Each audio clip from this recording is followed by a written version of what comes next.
Bonjour à tous, ravi de vous retrouver dans ce nouveau Maurienne Zap. Tout de suite, le sommaire de cette nouvelle émission. Pour débuter cette émission, portrait d'Annabelle, la championne de France de slalom 2025.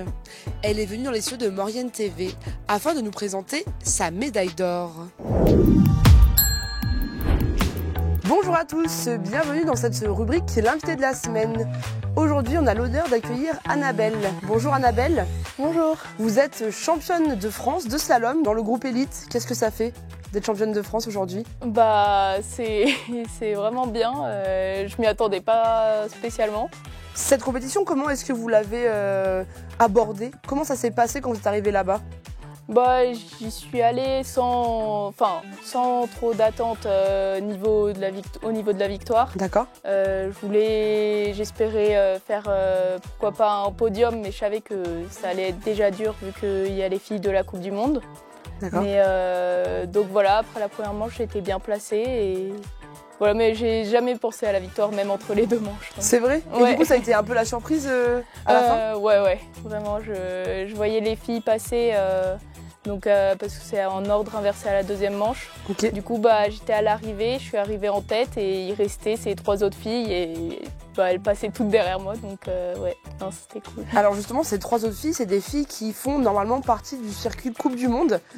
C'était qui ces filles qui étaient juste derrière vous et puis qui sont restées derrière vous d'ailleurs? Et du coup, il y avait Caitlin McFarlane, ouais. Marion Chevrier et Marie Lamure. Ok. Donc qui courent toutes en Coupe du Monde. On le précise, vous n'avez jamais fait de Coupe du Monde, vous, hein? Non, jamais. D'accord. Et donc là, qu'est-ce qui vous a permis de passer devant ces filles? J'ai juste fait mon ski sans pression. Je pense qu'elles avaient peut-être un peu plus la pression que moi vu que c'est les filles de la Coupe du Monde. Logiquement, elles sont devant. Et moi, j'y suis allée et j'ai tout donné et ça s'est bien passé pour moi. Quelles ont été les réactions de vos familles, de vos proches lors de ce moment? Mes parents et mon frère, ils étaient présents sur la course. Okay. Donc ils l'ont vu en direct et ils étaient super contents. Il y a eu des larmes aussi de joie. Est-ce que c'est un rêve pour vous, ce titre? C'est un des rêves peut-être? Ouais, je pensais pas que j'espérais en avoir un jour, mais je pensais pas que ça allait être la semaine dernière. Donc, trop cool. Annabelle, aujourd'hui c'est la fin de saison, du coup.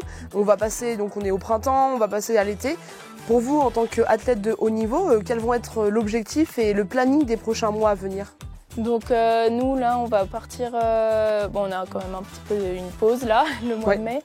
Ensuite, on va repartir sur de la préparation physique jusqu'à fin août. Et ensuite, on reprend le ski en septembre où on va en Argentine.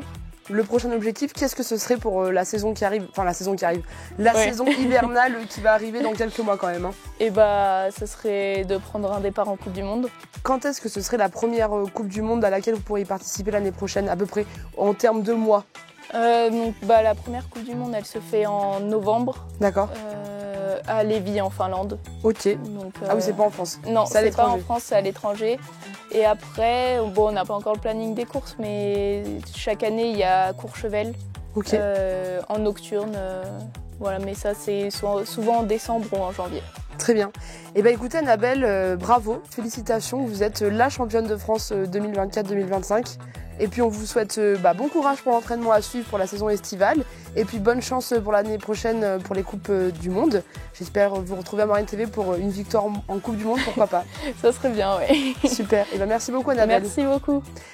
Merci à tous d'être aussi fidèles à Maurienne TV. On se retrouve très vite pour une prochaine rubrique, l'invité de la semaine. À bientôt. Direction à présent la station de Bessan qui prépare la saison hivernale 2025-2026. Grâce à la technique du snow farming, elle pourra accueillir en local les équipes de France pour leurs prochains entraînements en début de saison.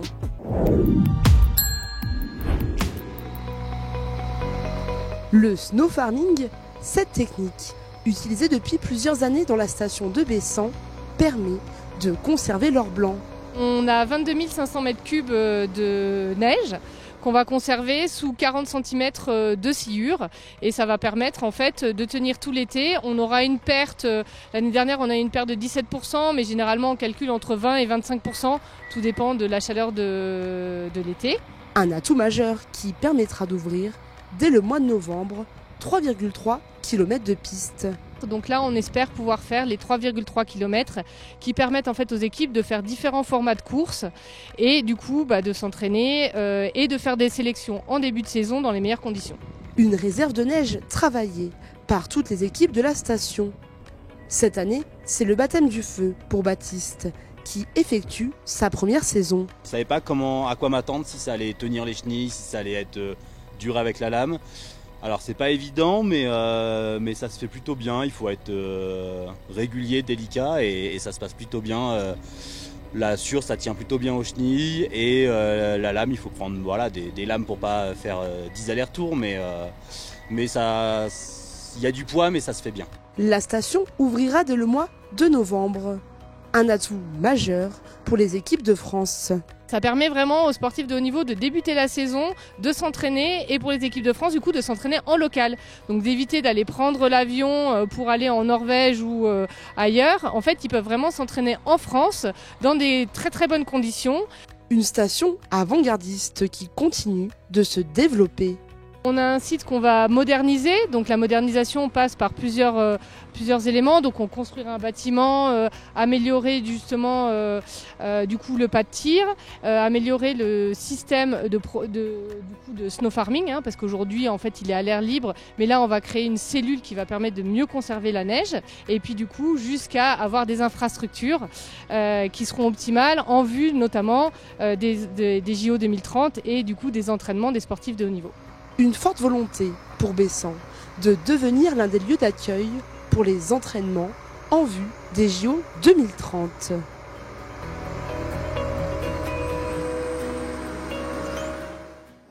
Piou Piou et les petits fermiers, c'est le rendez-vous de fin de saison à La Toussuire qui permet aux élèves de l'ESF de découvrir les animaux de la ferme.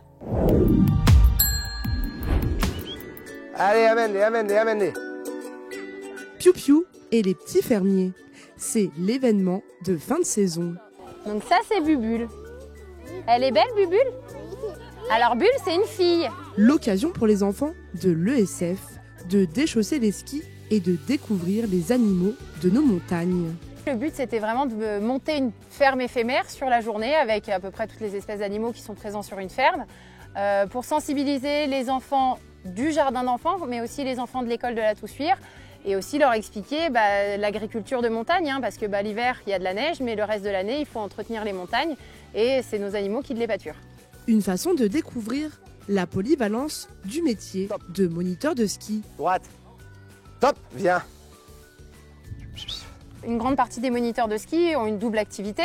Et en l'occurrence, à la Toussuire, on a quand même pas mal de moniteurs qui sont agriculteurs. Et donc, c'était le moment de présenter aussi notre deuxième travail, parce qu'on n'a pas que notre casquette de moniteur, on a aussi un deuxième métier l'été. Droite, va devant. Droite. Simon et Loïc, bergers, étaient présents pour une démonstration de chiens de troupeau. À droite. Amène-les. Après les piou-piou de l'ESF, c'est au tour des élèves de l'école de La Toussuire de venir rencontrer les animaux. Donc ça c'est la vache Perle et donc c'est pas parce qu'elle a des cornes que c'est un garçon, les vaches aussi elles ont des cornes. Et donc Perle c'est une vache de la race d'Airain, c'est une race alpine, c'est une race qui vit dans les Alpes. Une belle découverte pour certains de ces enfants, peu habitués à ces animaux. C'est vrai qu'on avait des enfants, une clientèle assez citadine, donc on a des enfants qui étaient un peu sur la retenue au début, et puis après c'est vrai qu'on a la chance d'avoir des animaux très calmes, qui les ont mis en confiance, et après c'est vrai qu'ils ont tous voulu les toucher, les approcher, donc ça a été vraiment super que tous les enfants acceptent de prendre du contact avec les animaux. Une belle journée qui permet de découvrir autrement nos belles montagnes. Votre Zap touche à sa fin. On se retrouve bien sûr la semaine prochaine pour un nouveau Maurienne Zap.